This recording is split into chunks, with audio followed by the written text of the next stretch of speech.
Hi guys, നമുക്കിന്നൊരു വെണ്ടക്ക കറി വെക്കാം. വെണ്ടക്ക തേങ്ങ അരച്ച് കറി വെക്കാം. അതിന് വേണ്ടത് വെണ്ടക്ക നന്നായി കഴുകി മുറിച്ച് വെച്ചിട്ടുണ്ട്. ഇനി നമുക്കുണ്ട് ഇതിനെ ഒന്ന് എണ്ണയിൽ കുറച്ച് വെളിച്ചെണ്ണ ശൈലൊന്ന് എടുത്ത് വറുത്തെടുക്കണം കേട്ടോ. ആ കൊഴുപ്പൊക്കെ ഒന്ന് പോയി ചെറുതായിട്ടൊന്ന് വേവിച്ചെടുക്കുക.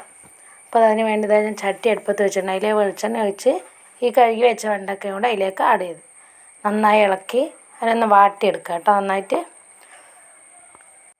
അപ്പോൾ അത് നന്നായി വാടി ഇങ്ങനെ വരുന്നുണ്ട്. ഏകദേശം ഒരു 3-4 മിനിറ്റ് കേട്ടോ.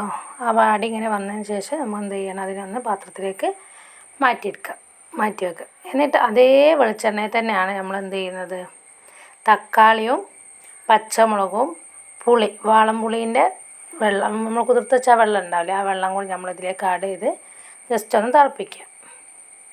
ഇനി ഞാൻ വെളിച്ചെണ്ണ ഒന്നും ഒഴിക്കുന്നില്ല കേട്ടോ. ഇതേ ചട്ടി തന്നെയാണ് ഞാൻ തക്കാളി ഉണ്ടാക്കുന്നതിലേക്ക് ഇട്ട് കൊടുക്കുന്നത്. അപ്പോൾ അതാ ചട്ടി നല്ല ചൂടായി നിൽക്കണം. അതിലേക്ക് ഞാൻ തക്കാളിയും പച്ചമുളകും കൂടെ ഇട്ടിട്ടുണ്ട്. ഒന്ന് ഇളക്കി കൊടുക്കുക കേട്ടോ. ഉള്ള വെളിച്ചെണ്ണയൊക്കെ ഒന്നായിട്ട് പുരണ്ട് കിട്ടാൻ വേണ്ടിയിട്ട്.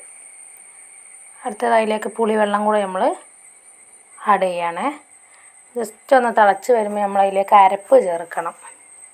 അതായത് തേങ്ങ, ചെറിയുള്ളി, പിന്നെ മുളക് പൊടി, മല്ലിപ്പൊടി, മഞ്ഞൾപ്പൊടി, വലിയ ജീരകം.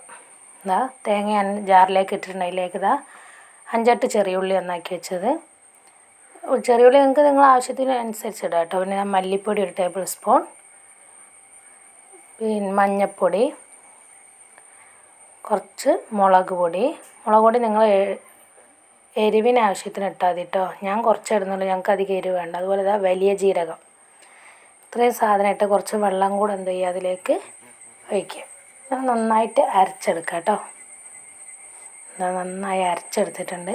നമ്മൾ എന്ത് ചെയ്യണം, നേരത്തെ തക്കാളി അടുപ്പത്ത് വെച്ചിട്ടുണ്ട്. അതിലേക്ക് ഉപ്പിട്ടില്ല, കുറച്ച് ഉപ്പ് പാകത്തിന് ഉപ്പിട്ട് ഈ അരപ്പും കൂടെ നമ്മൾ എന്ത് ചെയ്യുക, അതിലേക്ക് ഒഴിച്ചു കൊടുക്കുക. മസാലയും അരപ്പൊക്കെ ഒന്ന് തിളച്ച് വരുമ്പോഴേക്ക് നമ്മൾ അതിലേക്ക് എന്ത് ചെയ്യണം, വെണ്ടക്ക വാട്ടി വെച്ച വെണ്ടക്കല്ലേ, നമ്മളത് അതിലേക്ക് ആഡ് ചെയ്യുക. നന്നായി തിളച്ച് വരുന്നുണ്ട്. ആ തിളച്ച് വരുന്ന ടൈമിൽ വേണം നമ്മൾ ഇട്ട് കൊടുക്കാൻ കേട്ടോ. അപ്പോൾ ഇനി നമ്മൾ അതിലേക്ക് ആ വെണ്ടക്കൊക്കെ വാട്ടി വെച്ച വെണ്ടക്കല്ലേ അതിലേക്ക് ഇട്ട് കൊടുക്കുക. ജസ്റ്റ് ഒന്ന് ഇളക്കി അടപ്പ് മൂടി വെക്കുക.